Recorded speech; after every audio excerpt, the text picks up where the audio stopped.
India TV YouTube channel को subscribe करें और बेल आइकन दबाएं।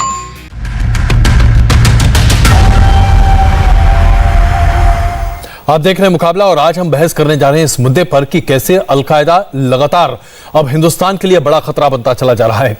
अलकायदा ने कल 2 पन्ना का बयान जारी किया है जिसमें स्पष्ट तौर से कहा गया है कि कश्मीर को भारत से आजाद कराने के लिए अब अलकायदा अफगानिस्तान में अपने तमाम आतंकियों के साथ भारत के खिलाफ मुहिम छेड़ेगा। उसके साथ साथ उसने यह भी कहा है कि अलकायदा दूसरे इस्लामी देशों को भी आजाद करने का बीड़ा उठा रहा है। इस संदेश में सोमालिया, यमन, इन तमाम देशों का नाम लिया गया है। साथ साथ कश्मीर को भी आजाद करने की बात कही जा रही है भारत के चंगुल से।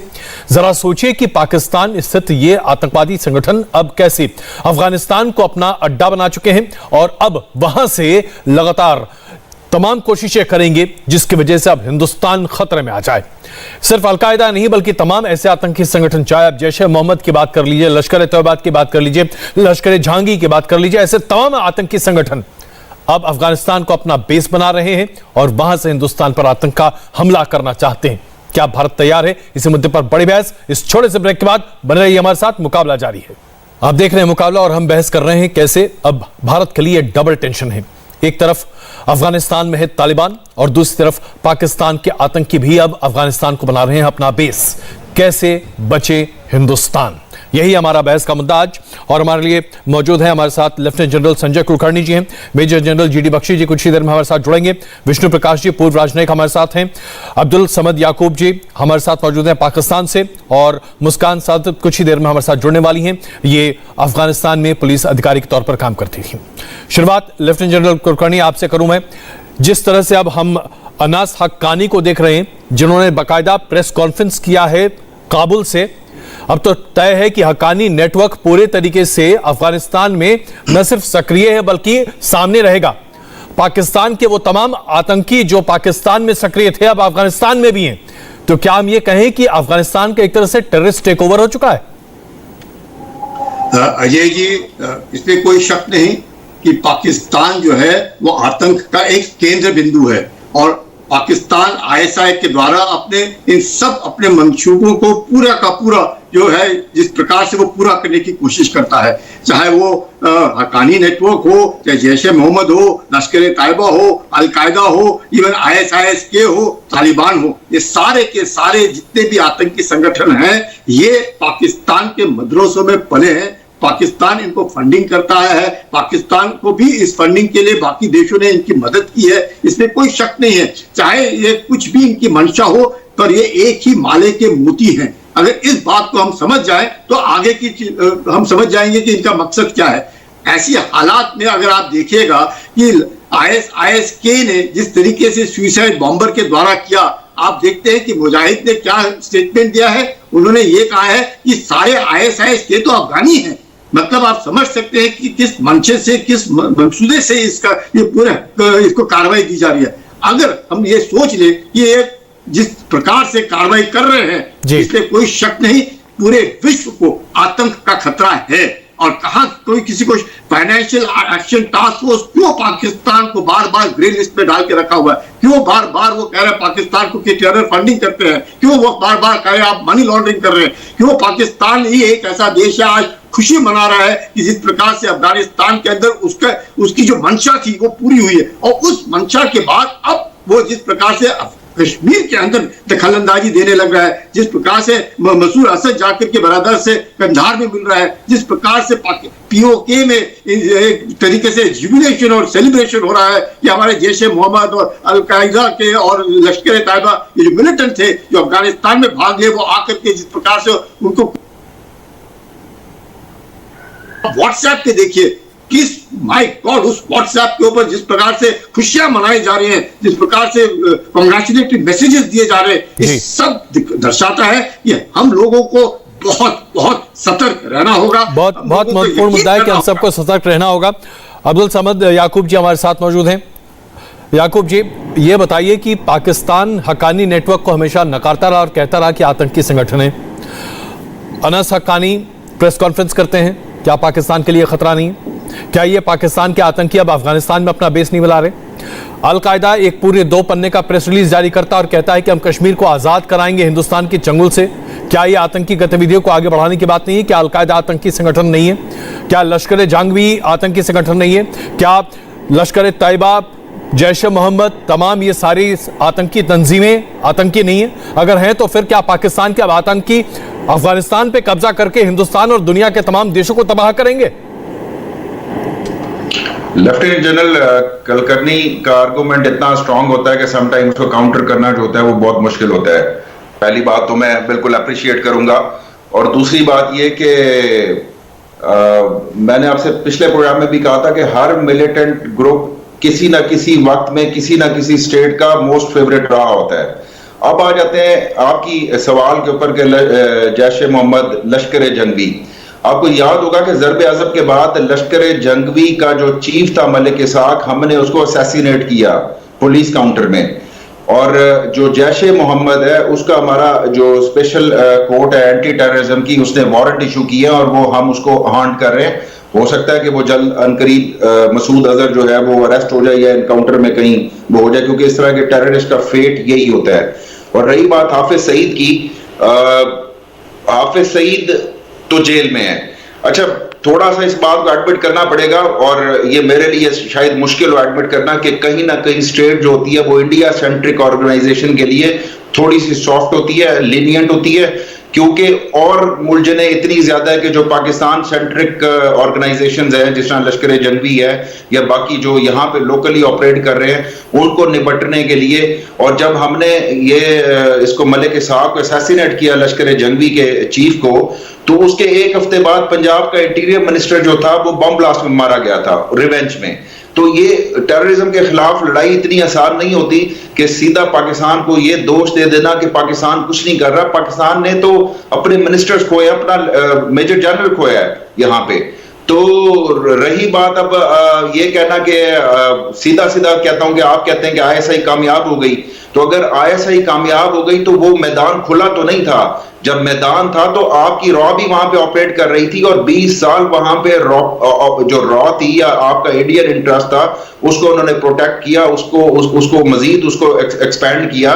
तो अगर वो 20 साल बाद जो अफगान फोर्सेस हैं या अफगान जो गवर्नमेंट थी वो नाकाम हुई है या कोलैप्स किया, तो आपका इंटरेस्ट भी वहां पे कोलैप्स कर गया है।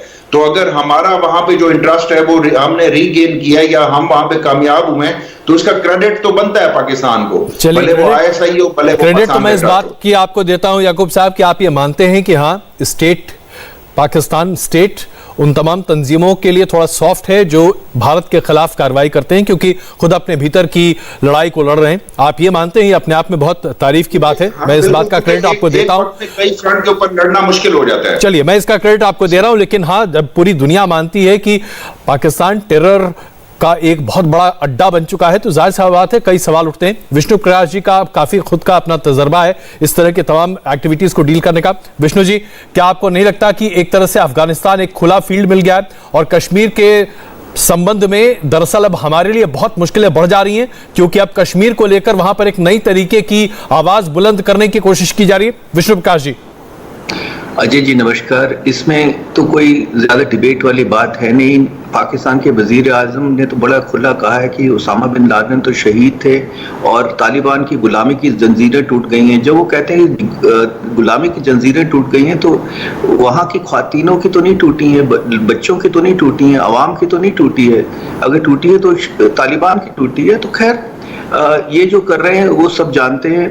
आपको मुझे याद है कि एक ब्रिटिश फॉरेन मिनिस्टर ने एक बार कहा था कि दुनिया भर में जहां आतंकी वारदात होती है 75% उसका जो धागा है, तार है, कहीं ना कहीं पाकिस्तान के साथ जुड़ी होती है। पर ये इनकी भी मजबूरी है। जो हमारे मेहमान हैं, जो रावलपिंडी करना चाहेगा वो करेगा। देखिए, हमने 79 से जो प्रॉक्सी वॉर है पाकिस्तान की जो चल रही है या टेरर जो फोमेंट किया, पहले पंजाब में किया फिर कश्मीर में किया, 42 साल से हम जूझ रहे हैं। तो हमारे पास क्षमता है, हमारे पास इंटेलिजेंस है, हमारे पास ताकत है कि हम वो झेल लेंगे और उसको विफल भी कर देंगे। पर ये जरूर है कि कितनी देर ये काट की हांडी चलेगी इनकी पाकिस्तान की।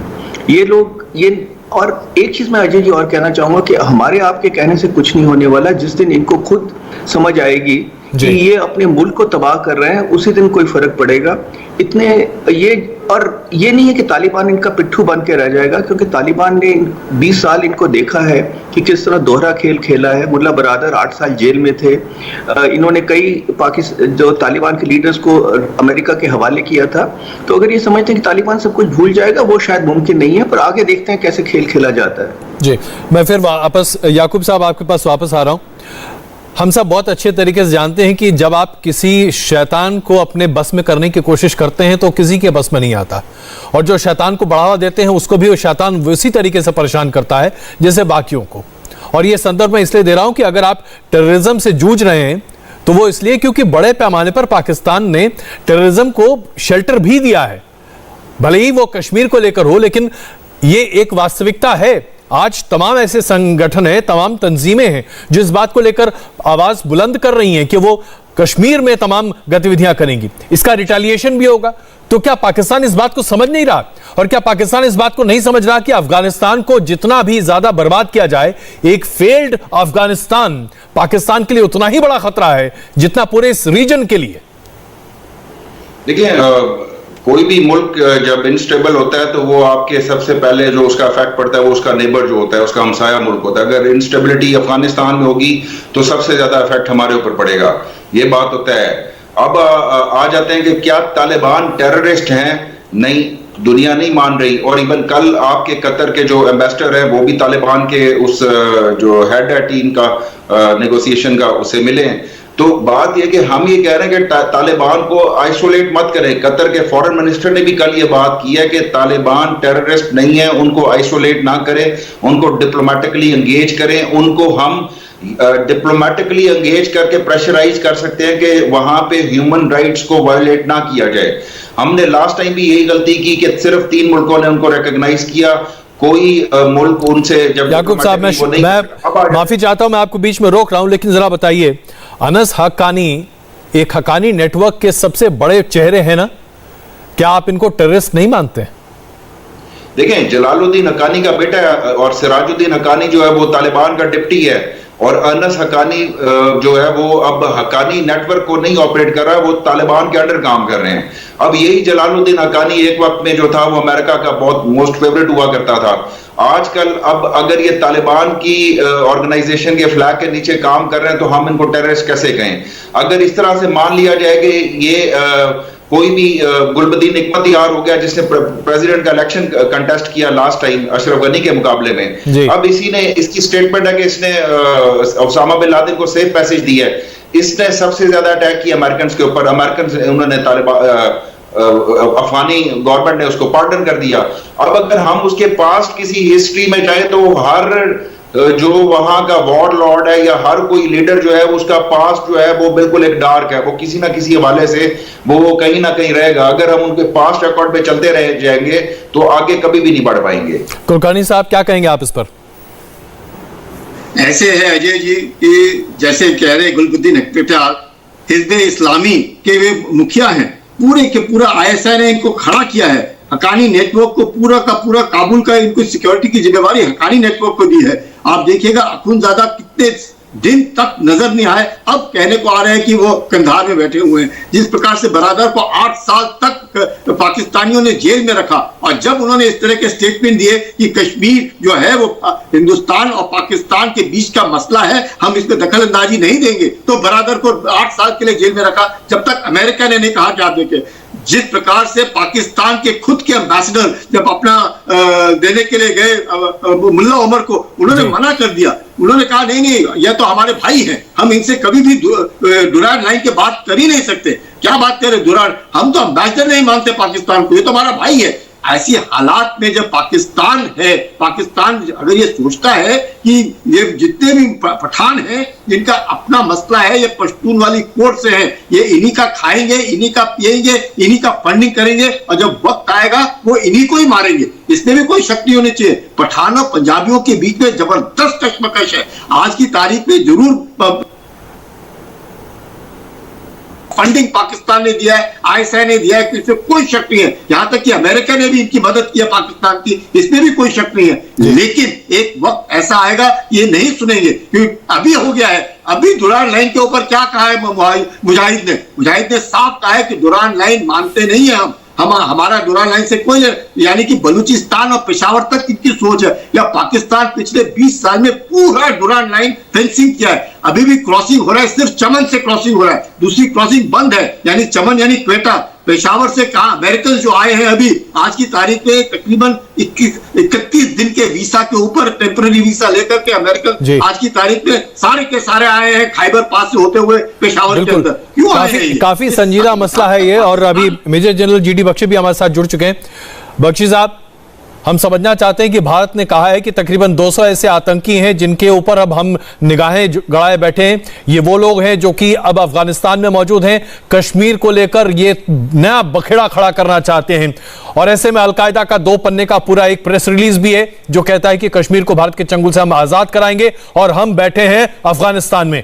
कितनी मुश्किल अब हमारी बढ़ रही है। पाकिस्तान के तमाम आतंकी अब अफगानिस्तान में अपना बेस बना रहे हैं। नहीं, देखिए साहब, मुश्किल तो आप छोड़िए। भारत की फौज कोई it's not a bit of straw कि आप फूंक मारे उड़ जाएगी। पाकिस्तान की फौज 4 बारी कोशिश कर चुकी है कश्मीर लेने की बाई फोर्स, और हर बारी उनकी किरकिरी हुई है। 71 में तो मुल्क के 2 टुकड़े हो गए थे। भारत की फौज कश्मीर को संभाल लेगी। हाँ, हमारे लिए ये तंग करने की कोशिश कर रहे हैं, पूरी कोशिश करेंगे, ये जरूर है। और हमारे यहाँ जो होड़ लगी हुई है, तालिबान को रिकॉग्नाइज करो, तालिबान का महिमा मंडन करो, तालिबान को लेजिटिमेसी, देखो बकवास है, बकवास है। ये लोग बिल्कुल नहीं बदलेंगे, ये बिल्कुल टेररिस्ट ग्रुप है। और देखिए तालिबान ने कितने आश्वासन दिए थे कि वो जो है वो अफगानिस्तान की सॉइल टेररिज्म के लिए नहीं इस्तेमाल होने देंगे। क्या हुआ? काबुल एयरपोर्ट पे सबसे बड़ा आतंकी हमला हुआ अभी 26 अगस्त। ठीक है साहब, 180 के करीब अफगान मारे गए, 13 आपके मरीन मारे गए, 18 मरीन घायल हुए। तो क्या वैल्यू है तालिबान के आश्वासन की कि साहब हम कोई हमला नहीं होने देंगे? तो मजाक है। और अगर कोई इसमें बिलीव करना चाहता है तो वो मेरे ख्याल वो देशद्रोह के ऊपर आ रहे, मतलब ये तो नाटक है सबसे बड़ा साहब। ये आपके दुश्मन है, ये नहीं बदलेंगे, ना पाकिस्तान बदलेगा ना ये बदलेंगे। और हमको बिल्कुल अपना रवैया नहीं बदलना चाहिए। We should be tough. We are, ये तालिबान जो है ये अफगान लोगों के लिए जहमत बन गई है। आने वाले दिनों में आप देखेंगे वहां पे सूखा पड़ा हुआ है।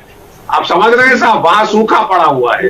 ये खाने पीने की कल किल्लत हो जाएगी अफगानिस्तान में। And hunger leads to anger.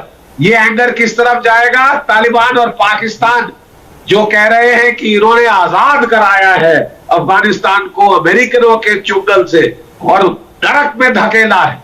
क्यों लोग भाग रहे हैं? सारे ब्रेन ड्रेन हो गया है, सारे पढ़े लिखे लोग भाग लिए सर पे पांव रख के। वहां से लटक रहे थे वो C-17 जहाज के पहियों से 10,000 फुट नीचे गिर गए। बॉम्ब ब्लास्ट में मरना मंजूर था लेकिन अफगानिस्तान में नहीं रहना चाहते। ये पाकिस्तान बना रहे हैं अब्दुल्ला साहब, ये आप कर रहे हैं अब्दुल समद साहब। ये बहुत बहुत दुख की बात है। जो औरतों बच्चों का हाल है वहां, ये कुदरत एक दिन आपको इसका नतीजा देगी और ज्यादा दूर नहीं है वो सब जी। अफगानिस्तान के लोगों में भी प्राइड है बहुत। अब्दुल समद साहब इसका जवाब देंगे, लेकिन उससे पहले विष्णु प्रकाश जी, अभी अब्दुल समद साहब ने कहा कि तालिबान से बातचीत करनी चाहिए। हिंदुस्तान में भी बहुत सारे ऐसे लोग हैं जो इस बारे में पैरोकारी कर रहे हैं। क्या वाकई में तालिबान से बातचीत की जा सकती है? क्योंकि तालिबान तो एक आतंकी तंजीम ही माना जा सकता है ना, इसके अलावा और क्या है? आपके जो पैनलिस्ट मेरे से पहले बोले हैं उन्होंने सबको देशद्रोही करार दिया है जो तालिबान से बिल्कुल बात कर रहे हैं, थोड़ी बहुत भी बात कर रहे हैं। तो शायद जो पूरी भारत की सरकार है जिसने सोच पाए विचार के आगे कदम उठाया है, उनको अपने देश के बारे में पता नहीं होगा। ये भी हो सकता है कि आपके पैनलिस्ट को पता होगा। खैर मैं इस पर टिप्पणी नहीं करना चाहता। मुझे आपको 2 मिनट देने पड़ेंगे अजय जी ताकि मैं इसके बारे में बात कर सकूं। कॉन्टेक्स्ट है इसका। हम सब जानते हैं कि तालिबान का कैरेक्टर क्या है।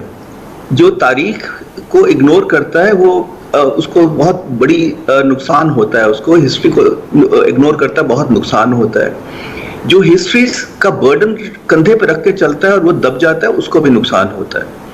कल के आतंकवादी आज के रेवोल्यूशनरी हुए हैं, हमारे भारत में भी हुए हैं, लाल डेंगा हुए हैं, यासिर अराफात हुए हैं। ये कोई है कि कभी नहीं हुए, ऐसा नहीं हुआ है। कोई भी, ये हम सब जानते हैं तालिबान की बैकग्राउंड क्या है, और बड़ा जो फर्स्ट रिएक्शन यही है, क्योंकि अब तक जो इन्होंने किया है, कहा कुछ है काबुल में और फर्क पड़ा है शहरों में, हम सब जानते हैं। पर एक दो हकीकत है, एक तो रियलिटी है कि तालिबान सत्ता में है, दूसरा तालिबान मोनोलिथिक नहीं है, हम सब जानते हैं, और इसमें कोई सेंट्रल अभी लीडर नहीं है जो मुल्ला उमार के स्टेटस का हो, जो कि एक फतवा इशू कर सके कि ऐसा मत कीजिए। तो अगर ये अगर मैं 5 बार अगर कह रहा हूं कि अगर ये थोड़ा भी बहुत भी बदले हैं तो इनको कंट्रोल करने में टाइम लगेगा। अब हमारे पास दो सूरतें हैं कि हम कहें कि साहब आपने 20 साल पहले ये किया था, आपकी ये प्रवृत्ति है, हम आपसे बिल्कुल बात नहीं करते हैं, हमारा कोई नेशनल इंटरेस्ट है वो गया पहाड़ में, और बाकी सब देश पाकिस्तान, चाइना वगैरह वगैरह सब बात करते हैं। और या हम कहें कि हम आपको रिकग्निशन नहीं देते हैं, मान्यता नहीं देते हैं, आपका और हमारा सोच विचार में बहुत फर्क है, पर एक हमको डायलॉग में आपसे कोई दिक्कत नहीं है, ताकि आप हमारे इंटरेस्ट को सुरक्षित रख सकें, कम से कम बात तो करके देख लें।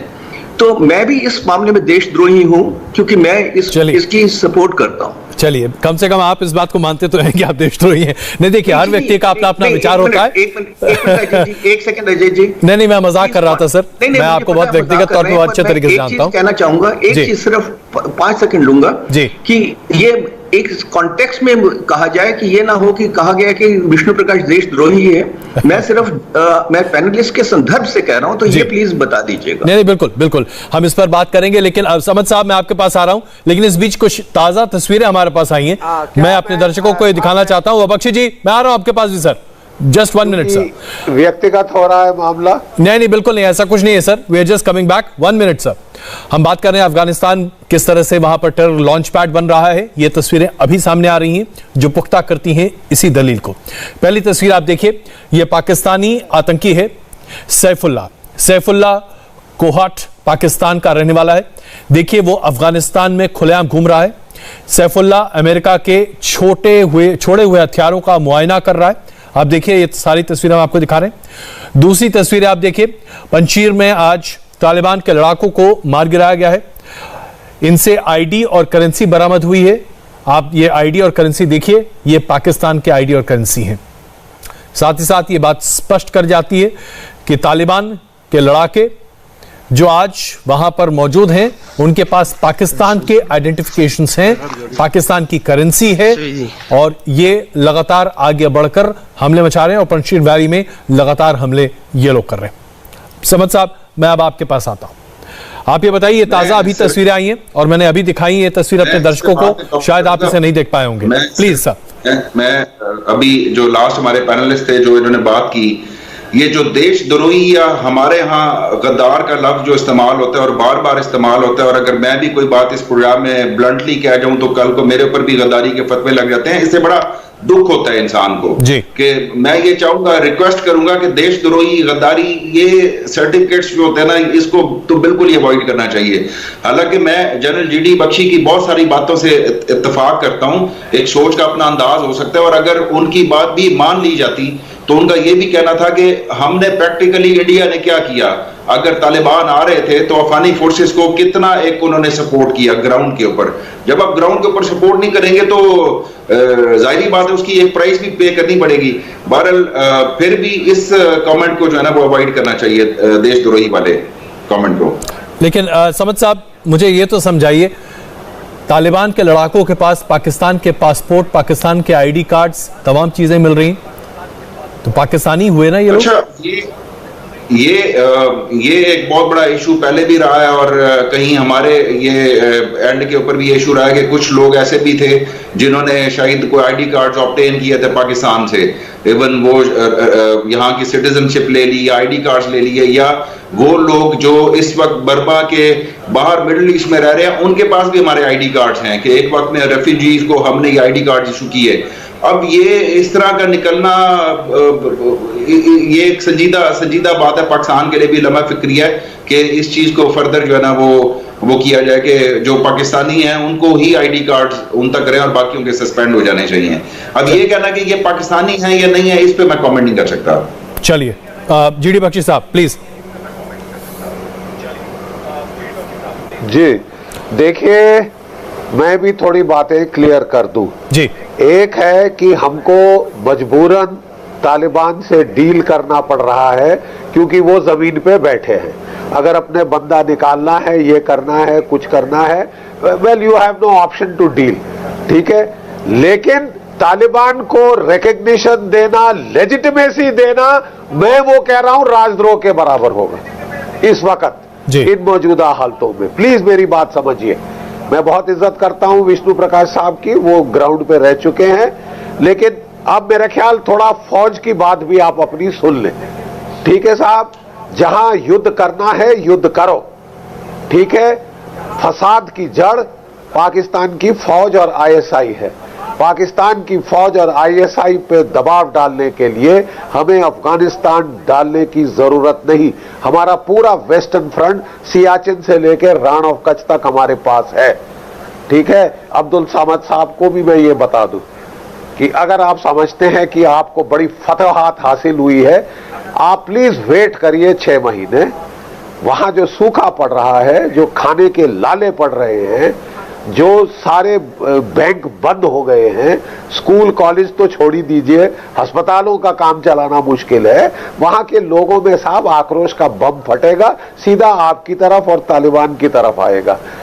मेरी एक विनती है हमारे विष्णु प्रकाश जी से कि साहब देखिए, एक तरफ हम कह रहे हैं कि हम अपने लोग अफगानिस्तान से बाहर लाना चाहते हैं।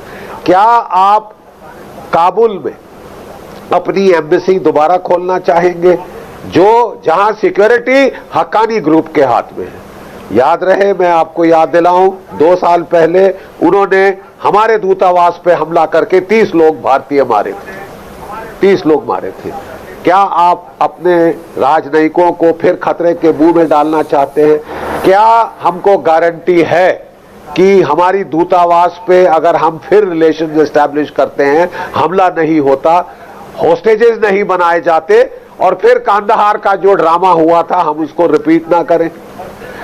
तालिबान बोलेगा साहब हमला हमने थोड़ी ना किया, हमला तो आईएसआईएस खुरासान ने किया है, हमला तो अलकायदा ने किया है, हमला तो लश्कर तोयबा ने, जैश ए मोहम्मद ने किया है।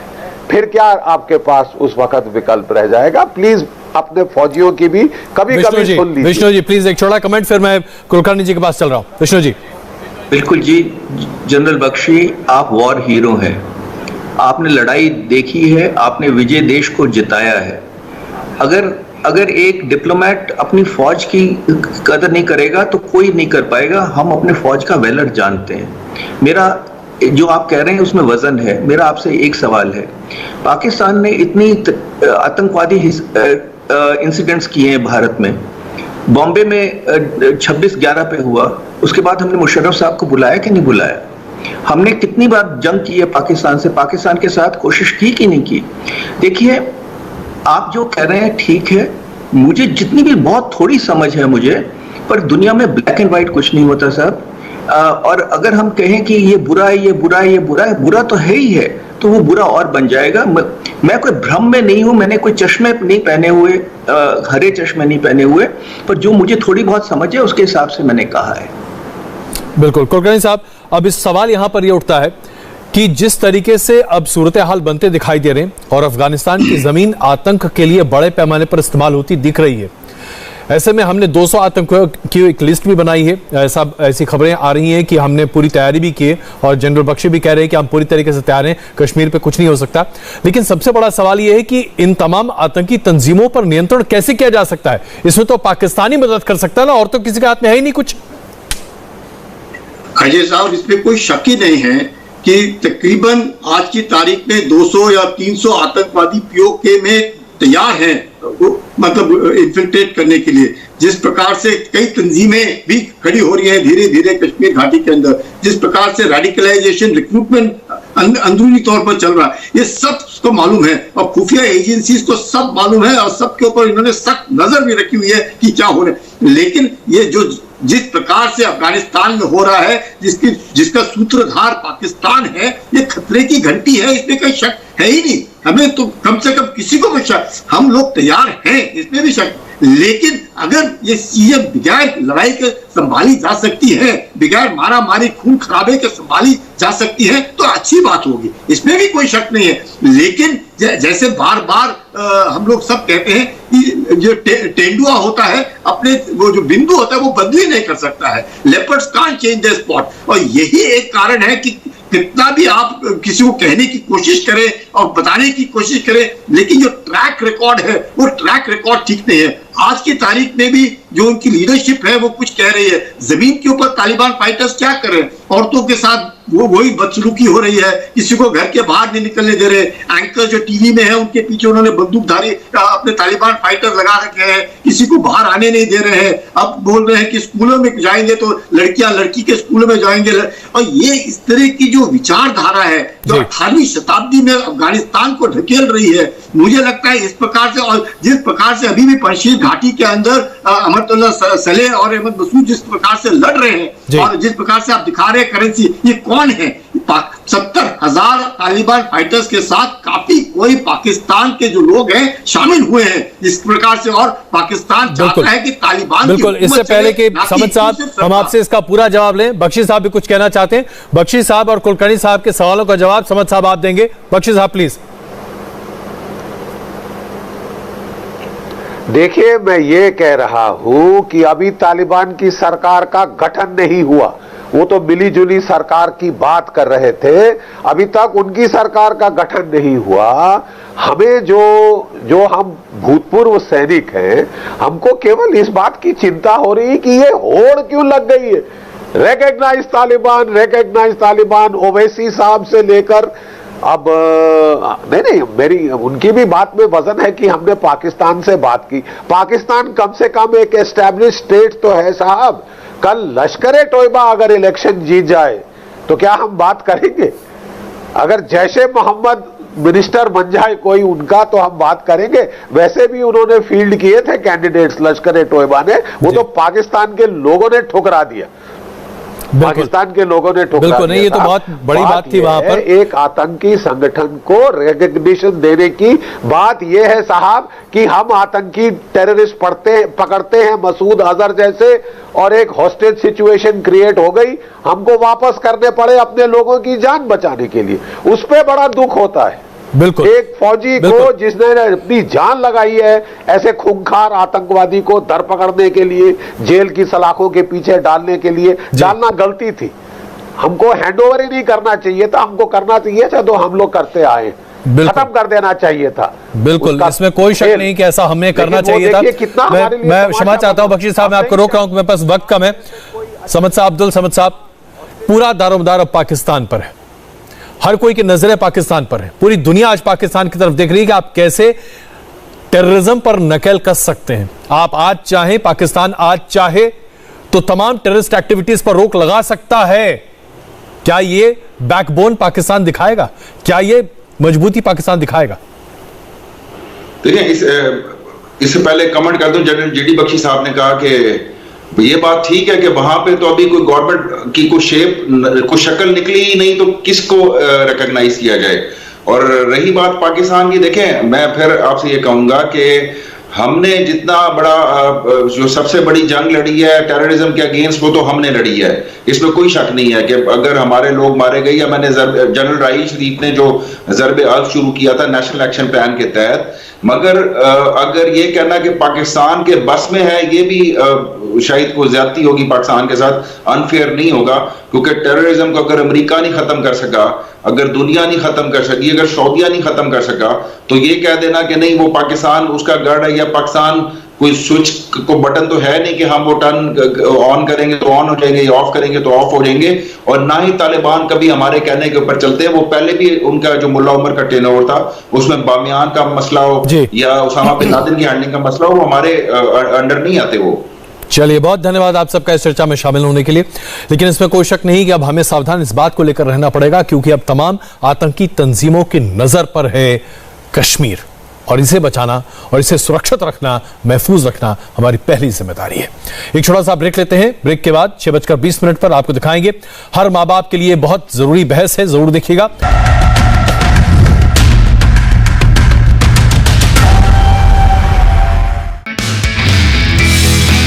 नमस्ते, मैं हूं मीनाक्षी जोशी। वीडियो और खबरों से अपडेट रहने के लिए India TV YouTube channel subscribe करें, बेल आइकन दबाना ना भूलें। जुड़े रहें इंडिया टीवी के साथ।